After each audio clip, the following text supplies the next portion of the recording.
ఆంధ్రప్రదేశ్లో ఈ మెడికల్ కాలేజీల ప్రైవేటీకరణ అనే విషయం రోజురోజుకి అధికార ప్రతిపక్షాల మధ్య మాటల యుద్ధమైతే కొనసాగుతూనే కనపడతా ఉంది. ఇది ఒక కొలిక్కొచ్చే అవకాశం ఎక్కడా కనపడలేదు.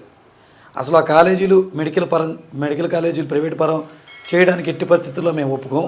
ఒకవేళ కనుక మా మాట కాదని ఎవరైనా మెడికల్ కాలేజీలని తీసుకోవడానికి ముందుకు వస్తే మేము అధికారంలోకి వచ్చిన తర్వాత మేము బోర్డులో నిలబెడతామని అటు వైఎస్ఆర్ కాంగ్రెస్ పార్టీ గట్టిగా వార్నింగ్ ఇస్తుంది ప్రభుత్వానికి.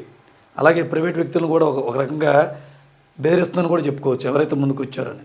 దానికి కారణం ఏంటయ్యా అంటే పేదవాడికి విద్య వైద్యం అనేది ఉచితంగా అందించవలసినటువంటి బాధ్యత ప్రభుత్వాలపైనే ఉంటుంది. ఒకవేళ అలా కాకుండా అది ప్రైవేట్ వ్యక్తుల చేతుల్లోకి వెళితే వాళ్ళకి లాభదాయకంగా చూసుకుంటారే కానీ ప్రజల ఆరోగ్యం మీద ఎటువంటి శ్రద్ధ ఉండదని చెప్పేసి గట్టి వాదన ఈ ప్రతిపక్షాంది.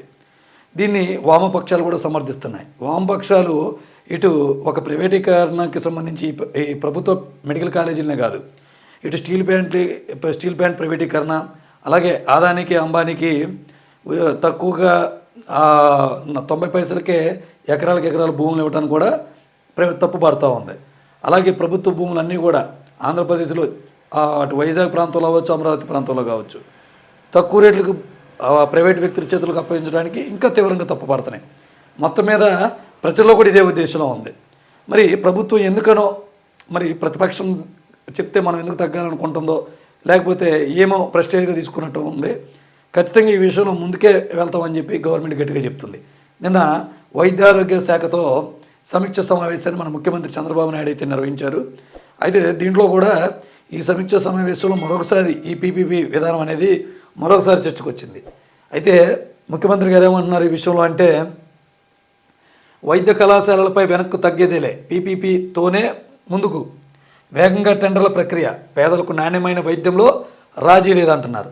అవతల పక్క వాళ్ళేమో ఇది ప్రైవేటు పరం అయితే ఖచ్చితంగా పేదవాడు నాణ్యమైన వైద్యానికి దూరం అవుతారని చెప్తున్నారు.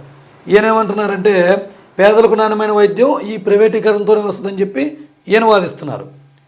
తప్పుడు ప్రచారాలను తిప్పికొట్టాలి, అధికారులకు ముఖ్యంగా చంద్రబాబు ఆదేశం, కేంద్ర మార్గదర్శకాల మేరకే వయబిలిటీ గ్యాప్ ఫండింగ్ 30% చొప్పున కేంద్ర రాష్ట్ర ప్రభుత్వాల సాయం, ఆదోని మెడికల్ కాలేజీ పనులపై ఒప్పందానికి ఓకే అంట. వైద్య ఆరోగ్య శాఖపై సమీక్షలో ఈ నిర్ణయం అనేది తీసుకున్నారు. ఇంకా మరింతగా ఆయన ఏం చెప్తున్నారంటే పీపీపీ విధానంలో మెడికల్ కాలేజీల నిర్మాణంలో ఎటువంటి వెనకడుగు వేసేది లేదని, పీపీపీ విధానంలోనే ముందుకు వెళతామని సీఎం చంద్రబాబు నాయుడు తేల్చి చెప్పారు. పేదలకు నాణ్యమైన మెడికల్ విద్యను అలాగే వైద్యాన్ని అందించే విషయంలో ఎక్కడ రాజీ పడేది వెనక్కి తగ్గేది ఉండదని స్పష్టం చేశారు. వైద్య ఆరోగ్య శాఖపై సచివాలయంలో బుధవారం సీఎం సమీక్షించారు. ఈ సందర్భంగా పీపీపీ విధానంలో మెడికల్ కాలేజీల నిర్మాణం ప్రస్తావనకు వచ్చింది. దేశవ్యాప్తంగా పీపీపీ విధానం అమల్లో ఉందని, పేద వర్గాలకు నాణ్యమైన కార్పొరేట్ వైద్యం అందించే విధానంలో ఈ విధానం ముందుకు వెళ్ళాలని అన్నారు. సీఎం చంద్రబాబు మార్గదర్శకాలను జారీ చేశారంట. ఈ విధంగా అంటే అధికారులని ముఖ్యంగా మీ మీద ఈ బాధ్యత ఉంది, అవేర్నెస్ అనేది ప్రజల్లో తీసుకురావాలంటారు.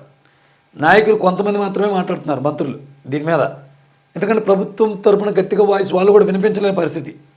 ఎందుకు ఈ విషయంలో వెనకబడిందంటే చంద్రబాబు ఎందుకు పదే మీరు ఈ విమర్శలను తిప్పుకోవటండి అంటే ముందుకెందుకు రావట్లేదంటే వీళ్ళు ఏదైనా ప్రచారం చేస్తే దానికి 100 ప్రతిపక్షం వామపక్షాలు చెప్తున్నాయి. ఎందుకంటే 15 మెడికల్ కాలేజీలో 7 ఇప్పటికే కట్టేశారు, ఇంకా కేవలం 8 మాత్రమే పెండింగ్లో ఉన్నాయి. ఈ 8 కట్టడానికి మీ దగ్గర డబ్బులు లేవా అనేది వాళ్ళ గట్టి ప్రశ్న. అదొక బడ్జెటేనా అనేది వాళ్ళ ఇది. గత ప్రభుత్వం నిర్వహించింది, మీరు ఎందుకు నిర్వహించలేకపోతున్నారని వామపక్షాలు కూడా ఉన్నాయి.